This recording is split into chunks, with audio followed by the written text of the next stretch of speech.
গত 4-3-2025 খ্রিস্টাব্দ তারিখে দুপুর আনুমানিক 12টা 30 ঘটিকার সময় আশুলিয়া থানার নবাগত যে অফিসার ইনচার্জ ছিলেন তিনি চেয়ারে বসা থাকা অবস্থায় একজন ব্যক্তি এই রুমে ঢোকার পরে তিনি বলেন যে আমাকে বিএনপির দপ্তর অফিস থেকে পাঠানো হয়েছে। তারপরে কিছু সাংবাদিক তাকে জিজ্ঞাসা করে দপ্তর অফিসে আপনার পোস্ট কি, তখন তিনি বলেন যে আমি ওখানকার পিয়ন। তো তারপরে উনি বলেন যে আপনি কি জন্য এসেছেন, তো বলেছেন যে দপ্তর অফিস থেকে আমাকে পাঠানো হয়েছে যে বর্তমানে যে অফিসার ইনচার্জ এসেছেন তিনি ছাত্রলীগের লোক কিনা এটা যাচাই বাছাই করার জন্য তাকে পাঠানো হয়েছে।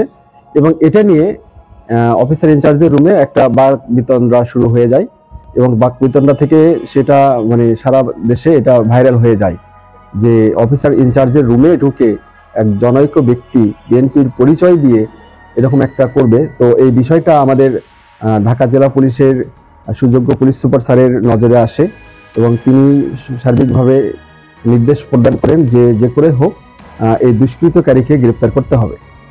তো তাৎক্ষণিকভাবে আমাদের ঢাকা জেলা পুলিশের একটা চৌকস দল, বিশেষ করে গোয়েন্দা টিম, এটা নিয়ে কাজ করা শুরু করে দেয়। তখন দেখা যায় যে উক্ত ব্যক্তির নাম সুমন, তার বাড়ি চাঁদপুর শাহরস্তি থানায়। তো সে এই এলাকায় থেকে ওই ঘটনার পরেই সে এখান থেকে পলাতক হয়ে চলে গেছে। এরপরে বিএনপির পার্টি অফিসে খোঁজ নেওয়া হয় যে এরকম কোনো ব্যক্তি আছে কি না।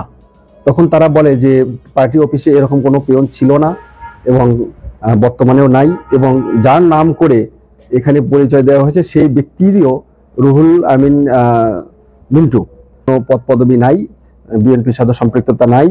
তো এটাও আমরা তাদেরকে প্রতিবাদ জানানোর পরে তারা বলেছে যে এরকম নাই তাদের।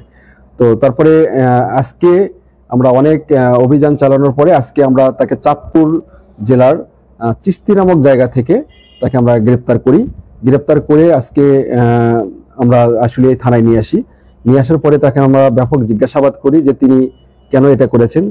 তো তিনি প্রাথমিক জিজ্ঞাসাবাদে তিনি যে কথাটা জানিয়েছেন যে তিনি একসময় এই এলাকায় আশুলিয়ার শিল্প এলাকায় শ্রমিকের একজন নেতা হিসেবে ছিলেন, বর্তমানে আর ওই জায়গা থেকে তিনি নাই।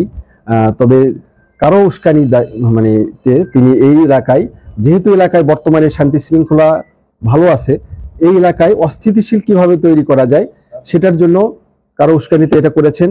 এবং আশুলিয়া এলাকায় যাতে কোনো অফিসার ঠিকমতো না বসতে পারে, কাজ করতে না পারে, এই জন্য তিনি কারো উস্কানিতে এটা করেছেন। তো সেটা আমরা আইনগতভাবে আগাবো, তাকে আমরা যে আইনগত যে প্রক্রিয়া আছে সে প্রক্রিয়া তাকে বিজ্ঞ আদালতে সোপর্দ করব। উনি ছাত্রলীগের ওসি, এর জন্য আমাকে বলছে আমি উনি ছাত্রলীগের ওসি। ওনারা ছিলেন? এটা কে বলছে?